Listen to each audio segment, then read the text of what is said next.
Halo, namaku Rifki. Beberapa dari kalian mungkin mengenalku sebagai Pudin.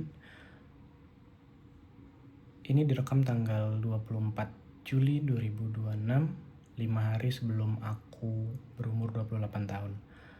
Aku ingin merecap sebanyak mungkin yang bisa aku ingat mengenai siklus hidupku. Dan aku sudah merekam kejadian SD. Kali ini aku mau menceritakan soal hidupku di SMP. Jadi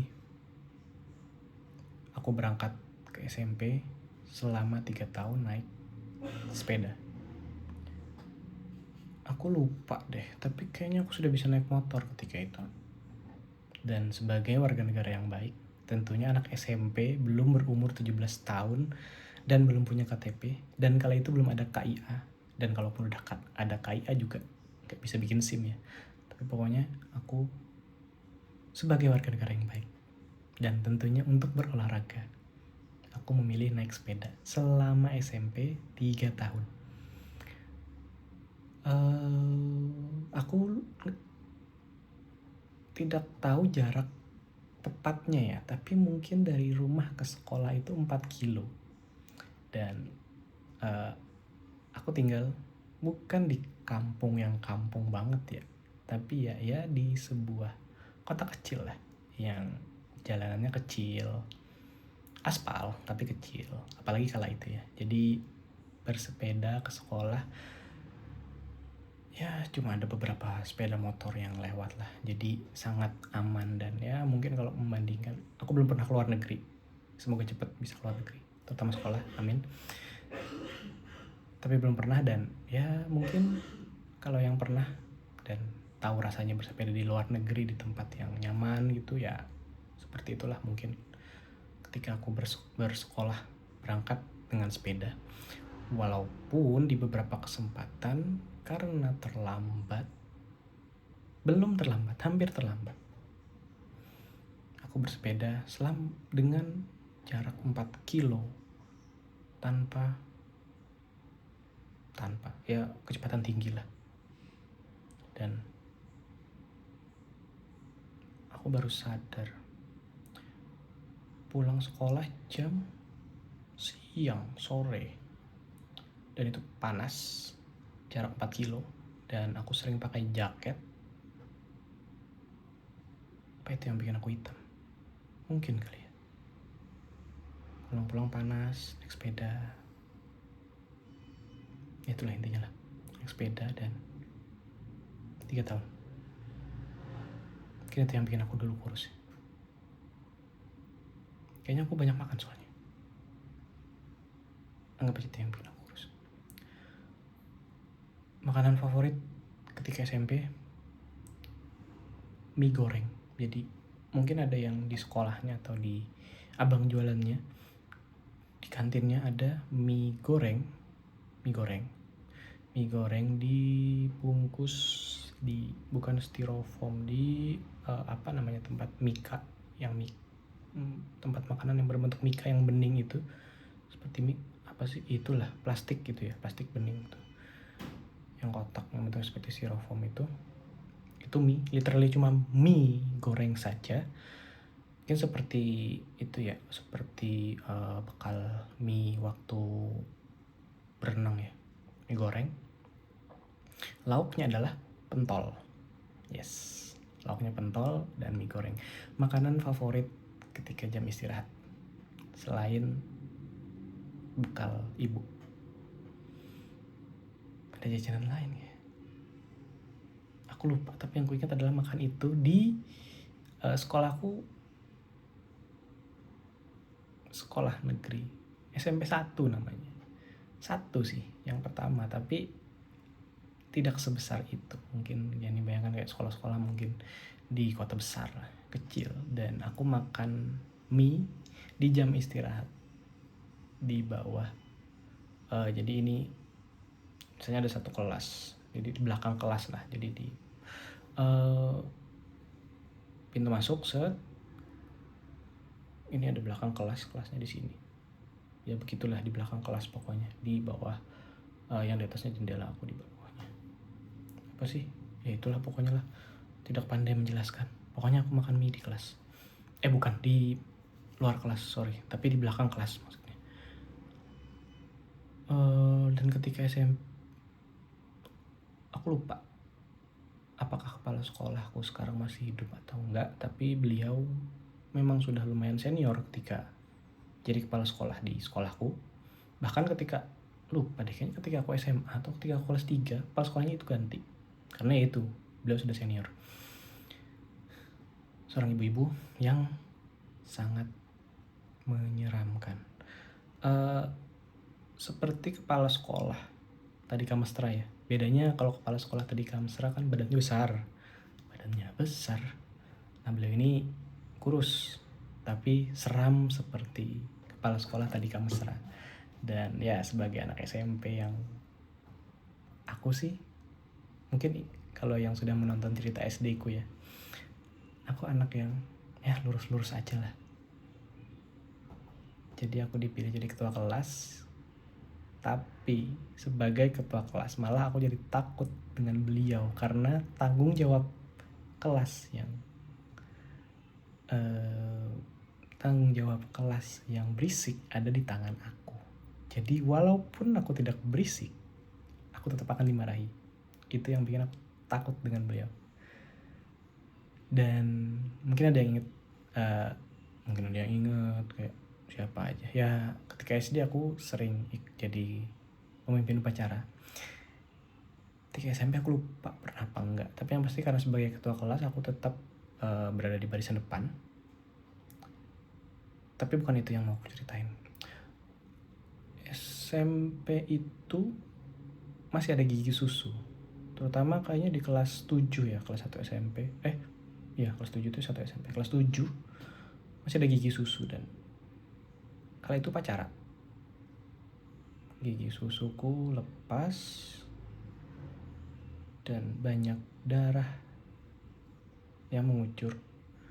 Dan kayaknya karena darah itu mengucur ketika upacara yang aku tidak mungkin memuntahkannya, apalagi aku duduk di barisan depan. Aku lupa waktu itu aku pemimpin upacara apa enggak ya. Mungkin aku bukan pemimpin, maksudnya ketua kelas, jadi aku di barisan paling depan. Aku lupa, tapi pokoknya karena aku tidak bisa memuntahkan darahnya itu, aku telan dan aku tiba-tiba pusing, aku ke belakang dan muntah. Aku nggak pusing karena aku terlalu lama di cahaya matahari, kayaknya gara-gara meminum terlalu banyak darah, muntah. Aku lupa yang terjadi selanjutnya. Kayaknya aku dibopong oleh PMR ke UKS. Terus ketika SMP, sebagai murid yang ya cerdas, amin, aku ikut beberapa olimpiade. Aku pernah ikut OSN Fisika. Sebagai anak seorang guru tentu punya banyak kenalan guru ya, ayah, dan beliau punya kenalan guru fisika, dan aku belajar ke beliau. Waktu itu ada 2 orang yang belajar ke beliau, aku dan beda sekolah tapi satu kampung. Kami berdua belajar ke teman bapakku. Terima kasih Pak sudah mengajari kami. Walaupun OSN tingkat kabupaten pun kami gak lolos, karena ketika aku mengikuti OSN itu, dengan berbagai ilmu yang sudah aku serap dari guru senior fisika itu, aku gak bisa menjawab pertanyaan yang diberikan. Karena koreksi ya kalau salah ya teman-teman yang ahli fisika ya. Fisika itu banyak rumus yang dia beda dengan kimia. Di kimia kita ada belajar menghafal senyawa-senyawa dan ada rumus-rumus juga, tapi rumusnya baku. Sedangkan fisika rumusnya apa ya dibilang, kita harus mencari rumus sendiri berdasarkan pemahaman kita. Jadi di fisika lebih banyak diajarin konsep, dan ketika kita paham konsep, kita bisa menjawab pertanyaan olimpiade itu dengan rumus kita sendiri. Mungkin gampang seperti itu ya, tapi mungkin teman-teman yang pernah olimpiade fisika atau ahli fisika di sini bisa memberikan penjelasan lebih lanjut ya. Tapi itu yang kurasakan ketika itu dan aku tidak bisa menjawab soal fisika. Walaupun ketika SMA aku ikut olimpiade kimia, ternyata soalnya juga susah. Oke, itu nanti. Ini masih SMP. Dan ketika SMP aku juga ikut olimpiade matematika. Kayaknya sih matematika deh, aku lupa. Olimpiade itu kalau fisika OSN, Olimpiade Siswa Nasional mungkin tahu. Kalau matematika ini diadakan oleh salah satu SMA boarding school di provinsiku. SMA yang melahirkan banyak, ya salah satu SMA unggulan lah di provinsiku. Ikut itu dan siswa di sekolah di SMP ku juara 1 kalau nggak salah, dan mendapatkan golden ticket untuk mengikuti golden ticket untuk masuk SMA itu. Ya, seperti golden ticket pada Indonesian Idol atau di Suci, tidak semua yang dapat golden ticket pasti masuk. Sama seperti sekolah ini, karena sebagai sekolah unggulan tentunya punya tes yang lumayan banyak dan lumayan banyak lah. Apalagi sekolah ini nggak semi militer sih, tapi karena boarding school dan dia unggulan, jadi ya standarnya tinggi lah. Ada banyak tes lah, termasuk tes fisiknya juga ada, tes akademik juga ada. Walaupun ya aku lupa karena salah satu yang aku nggak tahu ya, mungkin yang sekolah di sini, teman-temanku yang aku kenal beberapa orang yang sekolah di sini dan ya kalian juga kenal aku, mungkin bisa diluruskan ya. Tapi yang aku pahami ketika kala itu, aku juga punya teman seangkatan, jadi pasti bisa menjelaskan bagaimana seleksinya kala itu. Tapi yang aku tahu, salah satu seleksinya adalah harus ada rekomendasi dari sekolah. Aku nggak tahu ya ini benar apa enggak, atau kita bisa aja daftar kala itu. Tapi sebagai anak SMP yang manut-manut aja dan di sisi lain masih belum terlalu punya inisiatif sendiri, jadi aku kurang memahami bagaimana seleksinya dan segala macem.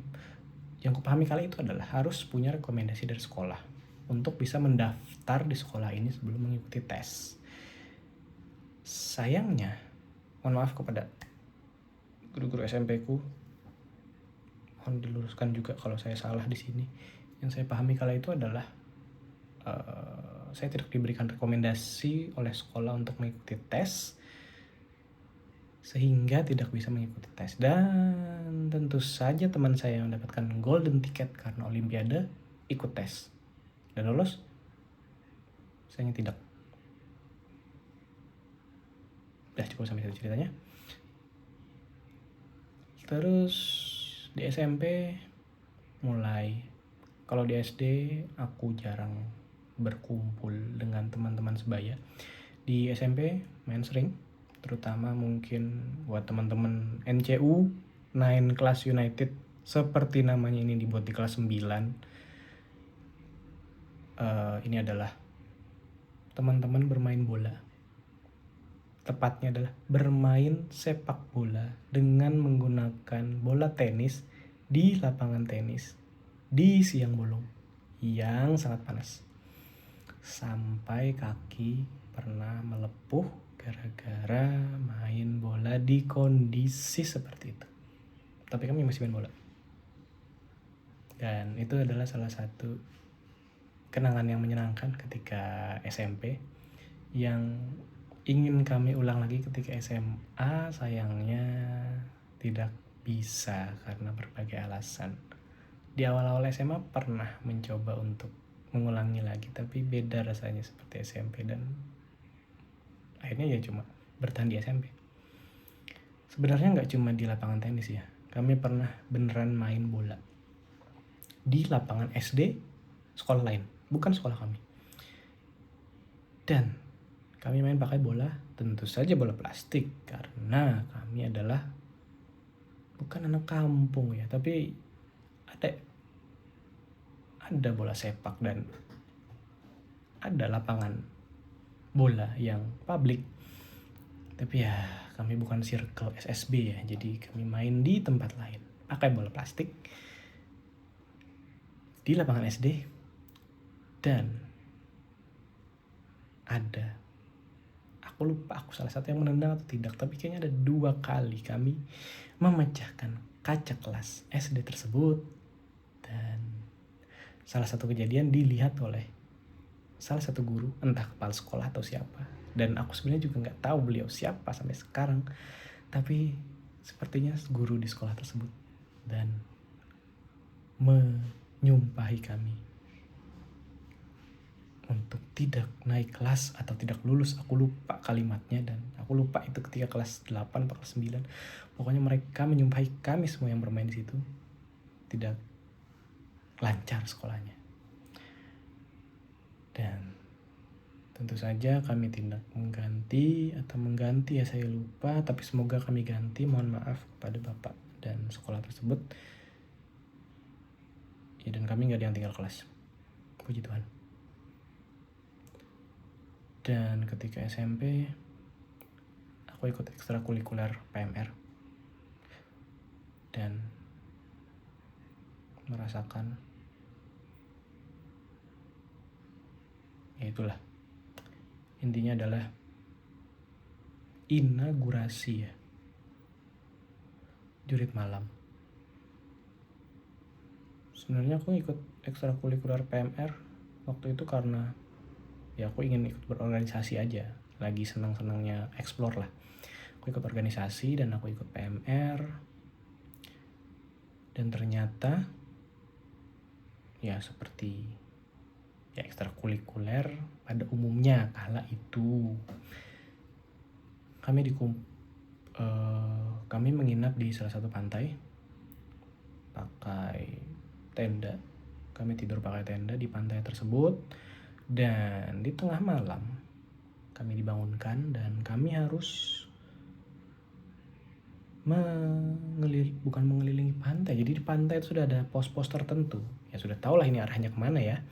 Pos-pos tertentu, dan di masing-masing pos ada tugas-tugas yang harus kami kerjakan, dari tugas yang begini sama yang begana. Dan seperti enggak sih, aku tidak mau menggeneralisir, tapi pokoknya di adegan lagi, di pos terakhir terjadi sebuah ya tes mental buat kami yang wow, yang nanti akan terjadi lagi ketika SMA. Bukan terjadi sih, hampir terjadi. Dan ya, hal menarik lain adalah aku baru ingat ini, nggak aku tulis tapi aku baru ingat, bukan tsunami, ada air pasang. Ketika beberapa menit setelah kami pulang dari pantai tersebut, tiba-tiba ada air pasang yang menghanyutkan ya, karena ini bukan tsunami ya, jadi cuma air pasang. Jadi lumayan bikin pantai ya, tentu pantainya tidak bisa untuk pantainya porak-poranda kala itu, tapi tidak seperti tsunami yang membuat bencana alam besar, tapi air pasang yang aku tidak bisa berenang, dan mungkin kalau aku ada di sana kala itu akan sangat menyeramkan. Ya, itu cerita SMP ku. Gimana cerita SMP kalian?